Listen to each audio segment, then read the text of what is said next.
দেখো কি খাচ্ছে, দেখো আগে কি খাচ্ছে দেখো। এটা তিল আর আরেকটা আর এটা হচ্ছে গুড় বাদাম। এই দুটো হচ্ছে মানে আমার মা, এই শাশুড়ি মা, শাশুড়ি মায়ের পাঠানো। যেহেতু জামাই তিল খেতে খুব পছন্দ করে, তিলের সমস্ত কিছু রেসিপি ওর খুব ভালো। ও মায়ের কাছে চেয়েছিল যে মা তিল মানে তিলের নাড়ু করে পাঠাও, যার জন্য মা করতে পারেনি তিলের নাড়ু।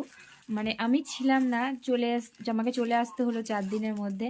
তো ওই জন্য মা বর্ধমান গিয়েছিল 2 দিন আগে, ওখান থেকে জামাইয়ের জন্য তিলের মানে তিলকুটের ওই প্যাকেটটা আর বাদাম পাটালি গুলো 4টে করে প্যাকেট কিনে এনে রেখেছে। মা তো খায় না, এই যে ছেলের এই তো মা তো খায় না এই সকল, আর আমাদের বাড়িতে কেউ পছন্দ করে না অতটা মিষ্টি।